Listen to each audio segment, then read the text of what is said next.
सबसे पहले मैं अपने शिव गुरु और माता पार्वती के चरणों में प्रणाम करती हूँ। गुरु भाई गुरु बहनों के चरणों में प्रणाम करती हूँ। गुरु भाई गुरु बहनों, आज मैं आप लोग के लिए एक ऐसी कथा ली। गाँव में एक माँ बेटी रहती थी। जो बेटी थी वो शिव जी की परम भक्त थी और उसकी जो लड़की थी वह सौतेली माँ थी। तो वो हमेशा अपने जब तक उसके पिता जिंदा रहे तब तक सब कुछ सही चलता रहा, और जैसे ही उसके पिता का देहांत हो गया, उसकी माँ उसे हमेशा सताती रहती थी, हमेशा उसे ताने मारती, हमेशा यही कहती कि अरे कनमुही, बचपन में तो अपनी माँ को खा गई और अब जैसे जैसे बड़ी होती गई अपने पिता को भी खा गई, अब क्या हमें भी खा जाएगी। लेकिन ऐसा नहीं होगा, क्योंकि तुम्हें इस अपने साथ अब मैं नहीं रखूँगी। लेकिन जो लड़की थी हमेशा अपनी माँ का हर अपमान को सहन करती थी, क्योंकि वह बहुत ही सीधी साधी भोली भाली थी। हमेशा सौतेली माँ के बारे में वो कभी भी बुरा नहीं चाहती थी।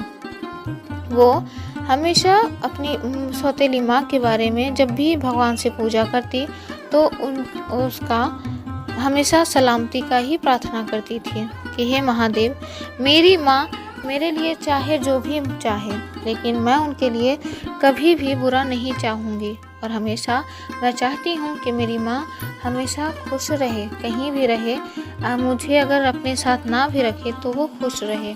लेकिन इस बात से उसकी माँ, सौतेली माँ को कोई फ़र्क नहीं पड़ रहा था, क्योंकि वह तो सिर्फ एक ही चीज़ जान रही थी कि उसकी सौतेली बेटी है, और तो उसका कोई संतान नहीं था। फिर भी उसे समझ नहीं आ रहा था, एक बेटी ही सही, लेकिन भगवान उसे एक बेटी तो है, लक्ष्मी तो है, लेकिन उस चीज़ से वो बहुत ही गलत विचार मन में ले आई थी कि सारा उसके पास कोई चीज़ की कमी नहीं थी, लेकिन फिर भी उसे रखना नहीं चाहती थी। और जो गुरु बहना थी वो धीरे धीरे बड़ी होती गई और सुंदर इतनी थी कि देखकर कोई भी अपने घर की बहू बनाने का चाहत रखता था। अच्छे बड़े बड़े घर से रिश्ते आते थे, लेकिन इस चीज़ से उसकी जो सौतेली माँ थी वह बहुत ही गलत संगत में पड़ गई थी। वह हमेशा धन संपत्ति रहने के कारण, हाई सोसाइटी में रहने के कारण वह पार्टी में जाया करती थी। ऐसे ही एक दिन एक ऑफिस का दोस्त, उसकी गुरु बहना की जो माँ थी वो एक अपने दोस्त के पास गई। तभी उसकी सौतेली माँ जो थी, उसका घर में कुछ सामान रह गया था, उसे ही पहुँचाने के लिए उस ऑफिस में जा पहुँची। गई तो जो गुरु बहना की माँ का, सौतेली माँ का जो दोस्त था, वह देखकर तुरंत दिखता ही रह गया। वो उसके बाद वहाँ से सामान देकर वो बाहर चली आई, और इधर तभी उसका जो दोस्त था वो उसकी सौतेली माँ से पूछने लगा कि ये कौन थी, कितनी सुंदर है, आज तक मैंने इसकी जैसी लड़की नहीं देखी है। तभी वह सौतेली माँ जो थी वह बोली, यह मेरे स्वर्गीय पति के बेटी है, मेरी सौतेली बेटी है। तभी उसका आदमी कहने लगा, देखो तुम मेरी दोस्त हो, मैं तुमसे कोई चीज़ छिपाना नहीं चाहता, और उसकी मुंह से अपनी सौतेली बेटे के लिए भला बुरा सुनकर उसे आ गया था कि उसे वो मानती नहीं है, तो अगर जो उसे कहेगा वो उसकी बात मान ही लेगी। तभी वह कहने लगा, देखो तुम इस मुसीबत को अपने सर से टालना चाहती हो तो मेरी बात मान लो।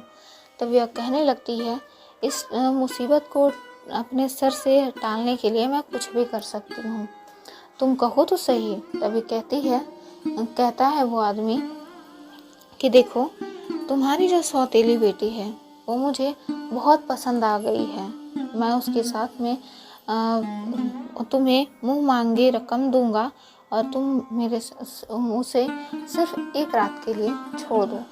तो गुरु भाई गुरु बहनों, कहते हैं जिसके घर में बेटियां होती है वो घर का रौनक ही अलग होता है, और उस बेटी का अपमान किया जाए तो सोच सकते हैं कि उसका नर्क में भी, उसके लिए नर्क में भी जगह मिलना मुश्किल है।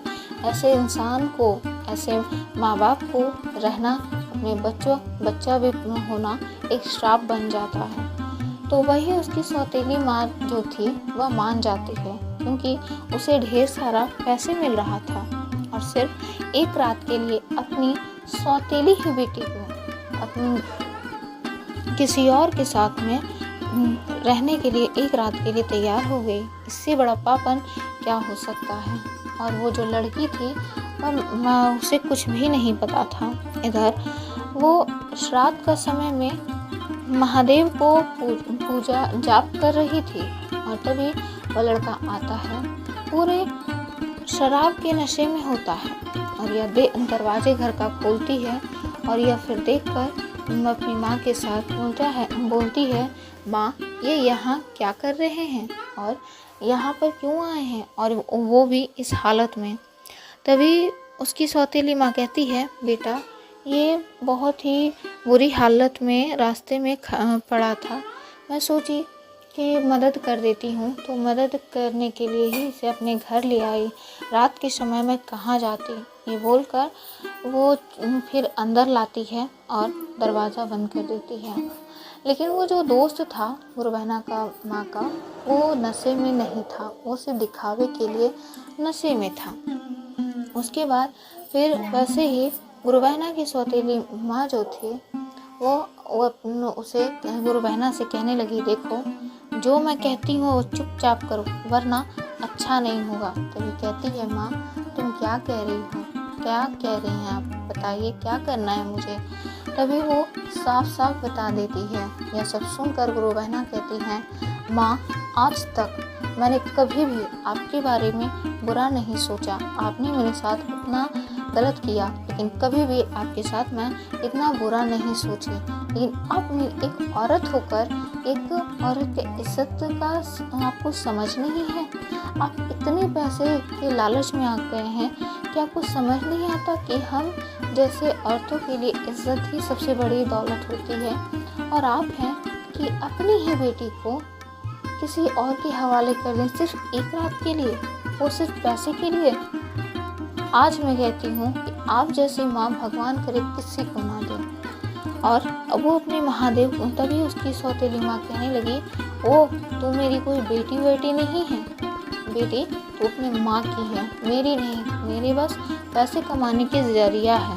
और यह सब सुनकर वह रोने लगती है और महादेव को पुकारने लगती है कि महादेव आज आपकी भक्त बहुत बड़े कष्ट में है, क्योंकि वो जो दोस्त था वो उसे परेशान करने लगा, छेड़खानी करने लगा।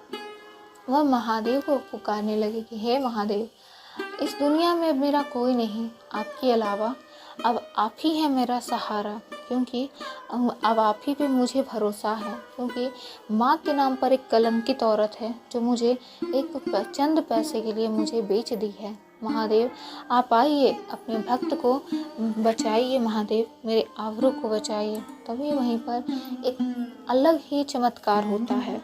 वहाँ पर साक्षात महादेव प्रकट होते हैं और फिर उस औरत जो गुरु बहना की माँ थी, क्रोध, महादेव तो पूरे क्रोध में थे, और तभी प्रकट होते हैं और उसकी माँ को कोढ़ी का रूप धारण कर देते हैं, जो ना हाथ पैर चलता है, कोढ़िया कर देते हैं, और जो वो आदमी था उसे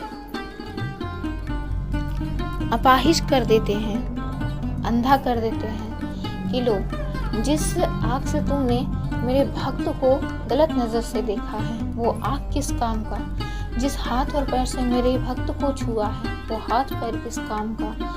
इसीलिए उसे अपाहिज कर दिया। और यह सब देखकर गुरु बहना अपनी माँ की हालत को देखकर रोने लगती है और कहती है कि माँ मैं कभी भी आपके बारे में गलत नहीं सोची थी, लेकिन आज जो आपके साथ हुआ है वो आपके कर्म है, लेकिन इसमें मुझे देखकर बर्दाश्त तो नहीं हो रहा है, लेकिन मैं मजबूर हूँ, क्योंकि आपने एक गलत नहीं पाप किया है, क्योंकि आप मेरे जगह पर रह कर देखिए तब समझ में आएगा।